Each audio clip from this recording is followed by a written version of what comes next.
A história da Amazônia, no contexto geral, é marcada por muitos desafios, perdas e conquistas que fizeram parte da realidade histórica dessa região. É fato que a nossa região é constituída por muitos povos.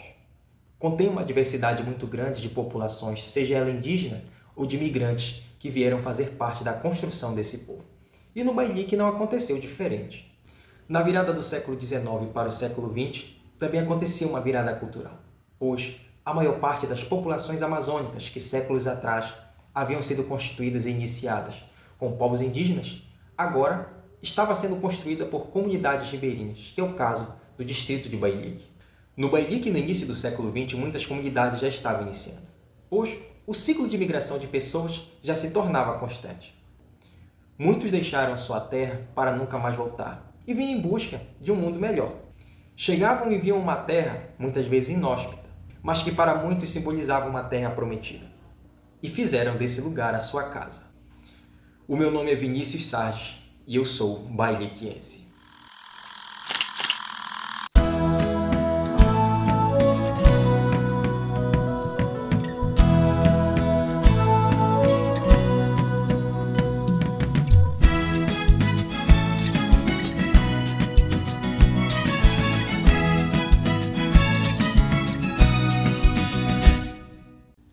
Antes de começar o nosso vídeo sobre a história do Bailique, é muito importante que você deixe seu like e também vá se inscrevendo no nosso canal e faça parte da nossa comunidade, pois essas curtidas e visualizações ajudarão muito na nossa divulgação da história do Bailique.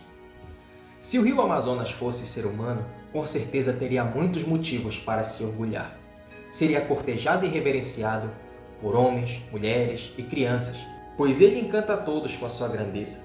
Seria um grande guerreiro, já que sua grandeza causaria temor em qualquer adversário, mas também seria feito de muita bondade, pois tem levado alimento a milhares de pessoas sem nada cobrar. Se viver em suas margens já é um privilégio muito grande, imagina poder compartilhar o seu encontro com o oceano. E foi desse encontro das águas que surgiu o remanso, um ninho ideal para a natureza procriar. Ali, as águas morenas perderam a força e depositaram seus sedimentos no fundo do mar. E eis que aos poucos surgem os primeiros torrões de terra, oferecendo vida para que ali pudesse chegar. Nasciam então as Ilhas do Bailique. Já que nesse segundo episódio do nosso vídeo, a história do Bailique, estamos contextualizando o século XX, no vídeo passado eu esqueci de contextualizar dois acontecimentos históricos que fizeram parte da construção do Bailique e tiveram um sinal muito importante não só na história regional, mas também na história de todo o estado. Por volta do ano 1836, no Bailique, foi construído um pequeno destacamento militar, com o objetivo de proteger o território de revoltosos cabanos, pois a Guerra da Cabanagem iniciou-se em 1835, no estado do Pará. E também servia como controle para que as tropas francesas naquela época não avançassem o território. Já em 1840, o regente Pedro Araújo de Lima mandou construir à margem esquerda do rio Araguari uma colônia militar. Colônia essa que passou a ser chamada de Colônia Militar Dom Pedro II. Uma colônia que hoje é a cidade de Ferreira Gomes. E o comandante da época, Andrade Parreiros, junto com seu destacamento, mudou-se para aquela região, assim deixando o Bailique. Pois, no ano de 1841, a região que abrangia do rio Oiapoque até o rio Araguari havia de ser neutralizada e logo depois se tornaria uma região contestada pela França e pelo governo do Brasil, sendo assim o famoso contestado franco-brasileiro. E já no ano de 1895, o padre Helley, em uma de suas visitas à região do Bailique, escreveu o seguinte relatório mencionando a região, onde destacava a dificuldade em uma de suas comunidades. E nesse relatório estava escrito que, perto da capela, não há mais de 20 pessoas, e que seria melhor escolher como sede paroquial um outro lugar, na qual se denominava na época Igarapé Grande, na Ilha do Curuá. Aí ele se referia a uma subsede que estava situada na comunidade onde hoje é o Buritizal. E assim, a gente dá início na nossa história falando do Bailique a partir do contexto do século XX. O Bailique, por volta do ano 1900, é marcada pela chegada de muitas famílias que tiveram marcante presença em toda essa região e que muitas estão presentes até os dias de hoje. Cabe aqui destacar famílias como Lamas, Costa, Valente e Sardes. Essas são as famílias que ainda se fazem presentes na região até os dias atuais. Mas vale ressaltar que antes disso, famílias como Marques, Souza, Gonçalves, entre outras, já marcavam presença na região bem antes do início do século XX. E neste período já existiam vilarejos como a comunidade de Freguesia, Franquinho, Foz do Gurijuba, Buritizal e Igarapé Grande do Curuá. Porém, já existia a presença de muitas famílias que moravam em outros locais que hoje são comunidades. Menciono aqui em especial o nome de pessoas que habitavam o Bailique nessa região, como Sabino Marques, Antônio Gonçalves, Anísio Sardes e entre outros muitos nomes de pessoas que habitaram a região e fizeram parte dessa construção histórica do local. No início do século XX, a história do Bailique ela começa a ser marcada pela história da igreja local, pois esta era uma instituição que tinha influência muito forte na região e a partir dela é que se tem os primeiros registros da população, através de certidões de batismo, certidões de casamento e, sobretudo, o acontecimento, a ocorrência de alguns eventos que fizeram parte naquela época e que marcaram a história daquela população. É fato que estudar a história do Bailique para nós é um desafio muito grande, pois pesquisar sobre a região, sobre seu contexto histórico, detém uma demanda muito especial para o estudo de documentos que mencionam a região, pois a região possui muitos poucos documentos que falam sobre a existência e sobre o histórico do local. Pois a maioria das nossas fontes históricas hoje se tem pela tradição oral, graças ainda aos anciãos que, através de suas memórias, que conseguem fazer uma viagem no tempo e ainda podem comunicar a nós sobre suas experiências de vida. E é com base nesses relatos que a fundamentação histórica do Bailique ela vem sendo construída aos poucos. Até o ano de 1903, o Bailique possuía uma paróquia que ficava sob a administração apostólica da Arquidiocese de Belém. Porém, nesse mesmo ano, foi fundada a Prelazia de Santarém, no Pará. Por conta dessa localização geográfica, todo esse território amapaense passou a fazer parte da Prelazia de Santarém. Portanto, no ano de 1905, o primeiro bispo prelado da Prelazia de Santarém, no Pará, Dom Frederico da Costa, visitou a região do Bailique, visitou a paróquia que na época existia, a freguesia de Nossa Senhora da Conceição, e algumas comunidades adjacentes que já faziam parte, que já eram existentes naquele local. Mas quando se fala do Bailique, sobre o nome de suas comunidades, sobre a vivência histórica desse povo, é muito importante mencionar fenômenos que eram muito recorrentes nessa época, sobretudo quando se iriam nomear localidades. Normalmente os locais eram nomeados a partir do nome dos rios em que a comunidade ficavam às margens. E sempre esses rios, eles tinham afluentes que desaguavam em outros. Portanto, com essa proximidade, sempre havia essa nomeação de rios que ficavam, alguns no diminutivo, outros no aumentativo. Esse fenômeno foi muito recorrente, que tem uma herança até os dias atuais. Menciono aqui, por exemplo, a ponta do Bailique, Bailique Grande, Chato, Chatinho, Arraiol, Arraiolzinho, Franco, Franquinho, Jaburu, Jaburuzinho e muitos outros nomes de localidades que são existentes até os dias atuais. É fato que muitas com o tempo mudaram o seu nome, porém o nome dos rios ainda continuaram sendo estes mesmos. Nomes estes que fazem parte até os dias atuais do vocabulário do povo local. Mas afinal de contas, quem era o povo bailiquiense nessa época? Como classificá-los? O povo bailiquiense podemos dizer que era constituído por famílias humildes, simples, que viviam às margens dos rios. As primeiras comunidades eram constituídas apenas pelas famílias, onde existiam apenas pouquíssimas casas. As pessoas, normalmente, viviam da pesca, da caça, da coleta de sementes e da agricultura. E normalmente as casas eram construídas às margens dos rios, com materiais de palmeiras e cobertas da palha de buçu. Um outro fato importante é que nessa época o Bailique ainda não possuía escolas. Porém, parte daquela população a gente pode dizer que eram analfabetos. A maior parte dos saberes eram conhecimentos herdados a partir de valores culturais vindo das famílias, com saberes cotidianos que eram suficientes para sobreviver e viver naquela realidade. Podemos dizer que as verdadeiras escolas do povo naquela época, as verdadeiras universidades, eram as florestas, eram os rios. Era a natureza que ensinava aquele povo naquela época de como sobreviver e conviver no meio dela. E a partir desse conhecimento cultural, transformavam seus instrumentos a partir da natureza para a caça, para a pesca, para a vida cotidiana. As pessoas aprendiam a construir paneiros, peneiras, sabiam construir suas casas e até mesmo pequenas embarcações para o deslocamento naquela realidade. Conheciam muito bem a linguagem da natureza, as fases da lua, o tempo que era ideal para se pescar, para plantar e, sobretudo, para se realizar viagens. Sabemos que a região do Bailique ela é totalmente tomada por rios. Não há estradas, nem ruas, somente por via fluvial que aquela população, desde muito tempo e até os dias atuais, pode se locomover.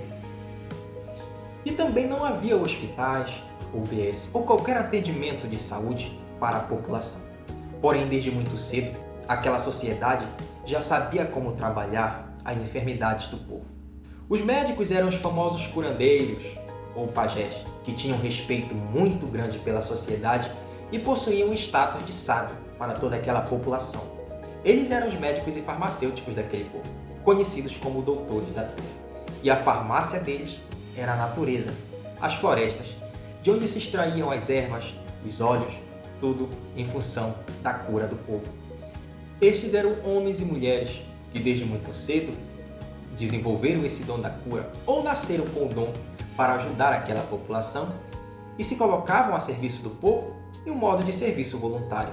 Também é muito importante citar aqui a existência das parteiras, um ofício muito importante para todas as sociedades. E naquela realidade, as parteiras também se faziam presentes. Também tinham esse dom de fazer partos, de ajudar esses bailiquienses a nascer. Foram pessoas que muitas vezes analfabetas, nunca frequentaram um banco de escola, mas que conheciam muito bem os valores da vida. Também não havia luz elétrica ou qualquer instrumento eletrônico. As noites eram iluminadas através das lamparinas ou grandes candeeiros que eram feitos de modo artesanal por aquela população. Muitos deles eram alimentados através da gordura animal e até mesmo de gordura vegetal, com óleos e azeites extraídos de sementes como de andiroba e apracaxi. Outros elementos, como diesel e querosene, eram trazidos pelos grandes mercadores que circulavam naquela região. E é importante mencionar que o que também fazia parte da prática de subsistência daquele povo era a troca de produtos extraídos da natureza com os grandes regatões que circulavam na região nessa época. Estes eram grandes comerciantes ambulantes, como muitos conhecem hoje os grandes marreteiros, que chegavam na região em grandes ou pequenas embarcações, algumas movidas pelo vento através das velas e outras até mesmo eram movidas a motores a vapor, pois a Revolução Industrial nessa época, aqui na região amazônica sobretudo, estava começando a dar os seus primeiros passos. Só lembrando que a gente está falando de um contexto no início do século XX. Era muito comum que nessa época a população local trocasse seus produtos com outros vindos de fora, normalmente produtos de caráter mais industrializados. Pois até mesmo o dinheiro era um elemento, ou até mesmo um instrumento, que tinha uma presença muito rara ainda na região. Vale relembrar que nessa época a moeda oficial do país era o réis. E assim também trocavam carne de caças, carne de peixe, azeite de andiroba e apracaxi e também outras sementes.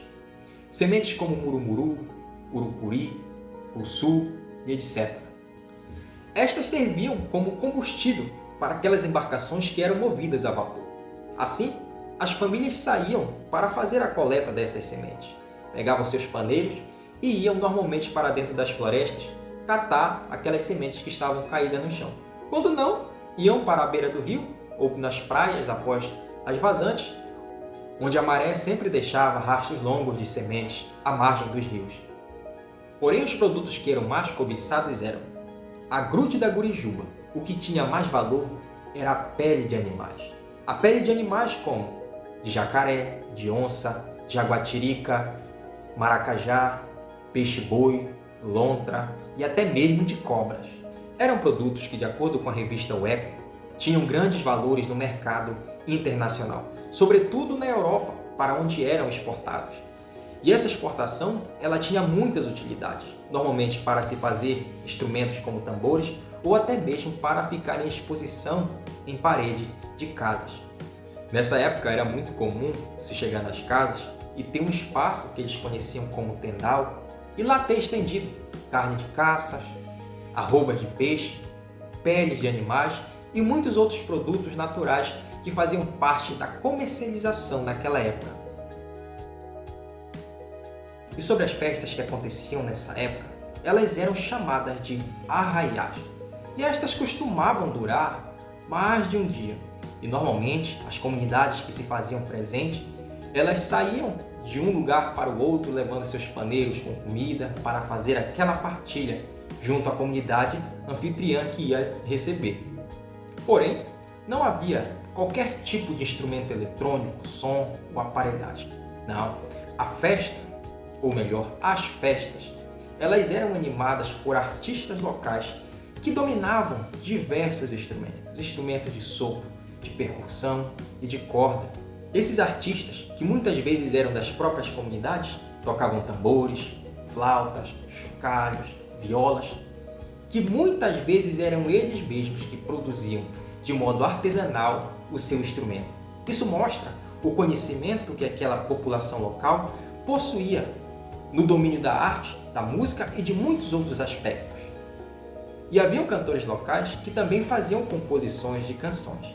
Mesmo que alguns não soubessem ler ou escrever, mas tinham boa memória para criar canções. E muitas dessas letras envolviam a prática cotidiana do povo, envolvendo histórias, causas, lendas e acontecimentos da vida cotidiana que aquela população vivia de modo constante.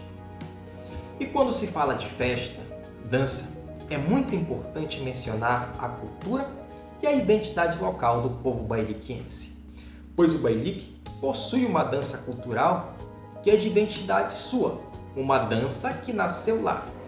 Porém, é uma dança que é muito pouco conhecida na história do povo amapaense. O nome dessa dança a que me refiro é a chamada Dança do Coatá. É uma dança de origem indígena que não se sabe exatamente a que tempo se originou, mas o que se sabe é que essa dança, desde a chegada dos primeiros migrantes na região, já se ouvia falar dela e já se dançavam naquelas festas locais. Essa dança do Coatá, ela surgiu a partir dos movimentos de um macaco que tem o nome de Coatá. Com todo esse processo de miscigenação e interculturalidade, junto à cultura indígena e ribeirinha, a população local adaptou passos, coreografias que faziam parte daquela realidade. E assim, dançando com pares, sozinhos, a partir dos gestos do Coatá. Hoje, parte da população mais antiga ainda se recorda dessa dança, inclusive da letra de algumas canções que ainda são cantadas, que ainda são entoadas por aquele povo. Porém, é uma prática cultural que aos poucos está se perdendo em meio às gerações atuais. Poucas pessoas sabem ou conhecem a dança do Coatá. E isso também causa uma preocupação muito grande quando se fala desse aspecto de preservação cultural da identidade bailiquiense. Essa que não pode se perder. E um dos objetivos do nosso vídeo aqui também não é só contar a história do bailique, mas é mostrar a nossa história e poder preservar a nossa identidade local a partir das nossas heranças ancestrais, aquelas que surgiram há muitos e muitos anos atrás e hoje se refletem ainda no rosto do nosso povo. Ainda sobre as festas, o primeiro registro de um instrumento eletrônico chegou na região depois da década de 1950, quando surgiu as primeiras vitrolas de discos vinis. Mas para falar da história do bailique, é muito importante contextualizar os seus sujeitos históricos. E eu trago aqui a presença de um homem que marcou a história da população naquela época.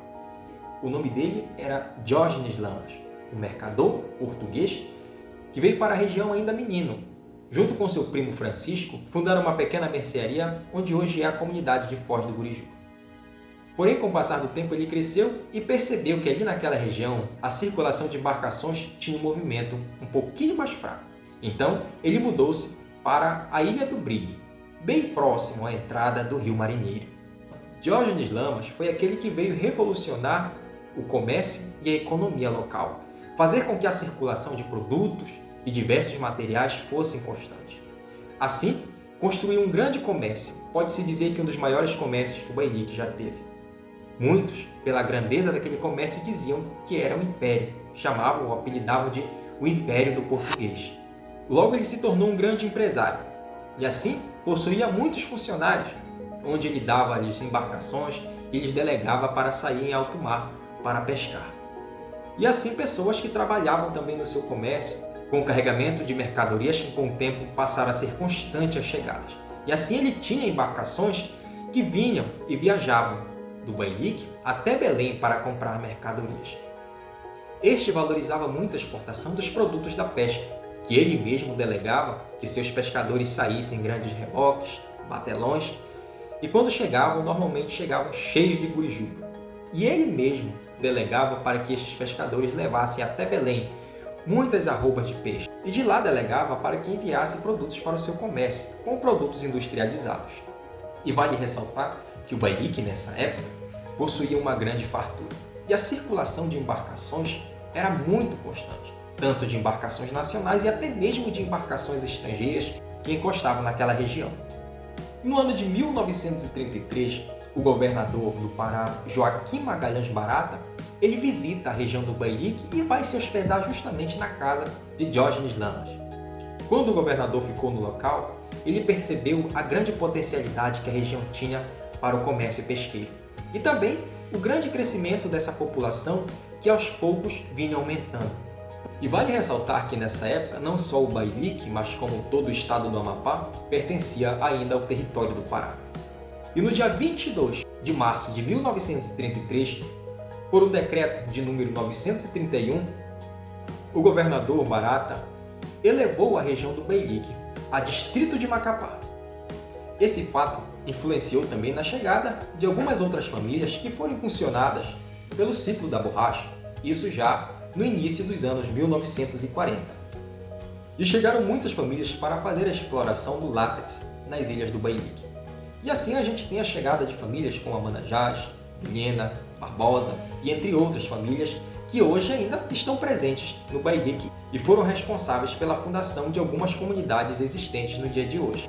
E neste período, o Bailique também ganhou um cartório, na qual aquela população passou a ser registrada.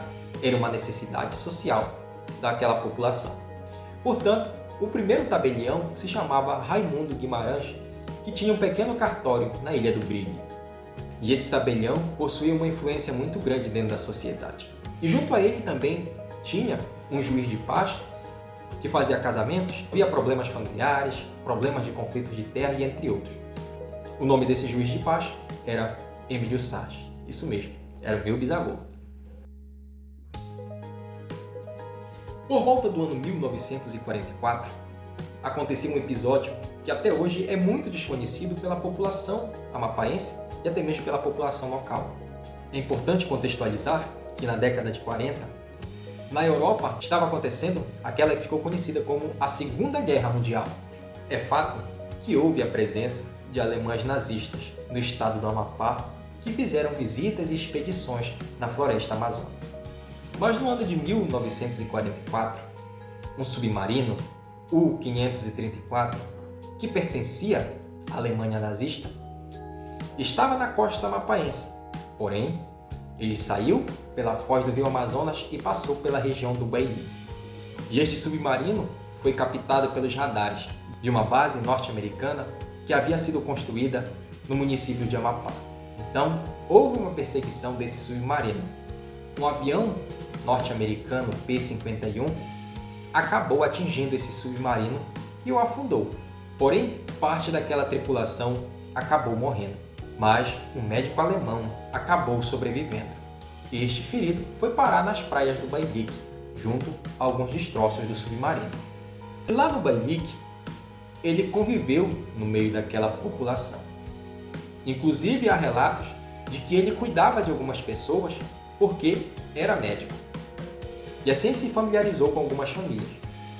Se envolveu com algumas mulheres, inclusive teve até um filho. Sim, ele deixou um descendente que vive até hoje no distrito de Bailique, que ainda é vivo. Pois as histórias e marcas desse alemão nazista que passou pelo Bailique até os anos 2010, tinha uma marca muito forte presente na casa de algumas pessoas. Ainda haviam pessoas que guardavam latas de biscoito alemão, latas de farinha de trigo suíça e algumas latas que possuíam embalagem estrangeira, a qual o produto não foi identificado. Este homem ele foi acolhido na casa do senhor Diógenes Lamas. Diógenes Lamas, de acordo com os relatos, era um homem muito bom, muito caridoso com aquela população. Tinha um carinho muito grande pelo Bailique. Este acolheu esse alemão com quem pôde trabalhar por algum tempo. Esse alemão até trabalhou como caixeiro dele. E depois de algumas décadas, esse alemão resolveu se mudar do Bailique. Muitos relatos dizem que ele foi para Belém. Algumas pessoas dizem até que ele foi preso. Não se sabe exatamente o que aconteceu com ele. Só se sabe que ele sumiu. Depois de um tempo perderam o contato com ele e ele possivelmente não morreu no Bailique. Em 1949, com a criação da Prelazia de Macapá, a paróquia de Nossa Senhora da Conceição, no Bailique, perdeu esse status e passou a ser apenas uma comunidade anexada à paróquia de São José, na cidade de Macapá. E esse foi mais um vídeo da nossa série A História do Bailique, as faces de um povo ribeirinho, habitante da Foz do Grande Rio. Permitam-me aqui trazer duas informações bônus. Também são algumas curiosidades sobre o Bailique. A gente sabe que no Bailique houve uma presença militar muito forte, sobretudo ali por volta dos anos 1885, quando foi construído um posto de vigilância na Ilha do Brigue. Portanto, a Marinha tinha o controle daquelas águas justamente para fiscalizar as embarcações francesas que transitavam naquela região. Havia a presença de muitos marinheiros. Um certo dia houve um acidente com uma dessas embarcações e um marinheiro acabou se afogando e morreu. Por conta do posto de vigilância ficar na Ilha do Brigue, próximo ali à saída do oceano, o corpo dele foi encontrado na pontinha da Ilha do Curuá. E lá ele foi encontrado por um pescador que viu o corpo e reconheceu pelo uniforme que era um marinheiro. Ali naquela região, segundo as narrativas locais, ele enterrou o corpo deste marinheiro e depois a terra foi crescendo, e ali ficou conhecida como a região do Marinheiro, que é justamente aquele canal que passa em frente à Vila Progresso. E logo depois, aquele canal que fica entre a Ilha do Brigue e a Ilha do Curuá passou a ser chamado de Canal do Marinheiro.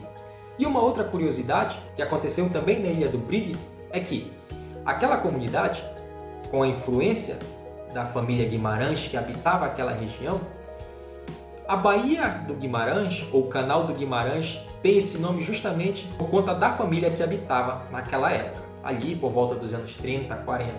E assim, aquela baía que se situa entre a Ilha do Franco e a Ilha do Brigue se chama Baía do Guimarães justamente por conta dessa família. E agora conta pra mim, qual dessas informações você já sabia?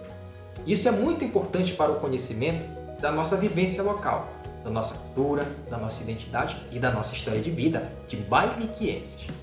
Se você gostou do nosso vídeo e chegou até aqui, não esquece de deixar o seu like, não esquece de curtir e mais, não esquece de se inscrever no nosso canal e fazer parte da nossa comunidade. E o último pedido que eu faço a você, não esquece de comentar no nosso vídeo, deixar seu feedback, isso é muito importante para nós, justamente porque essa produção ela demanda muito trabalho, foram anos de pesquisas para se resumir aqui em um pequeno vídeo. E já deixo aqui o aviso, logo mais teremos a parte 3 do nosso vídeo, a história do Bailique, contando a partir da década de 1950 até os dias atuais. E desde já mando um salve para toda a população bailiquiense que mora no meu coração. E para toda a população amazônica, viva os povos ribeirinhos, viva a Amazônia!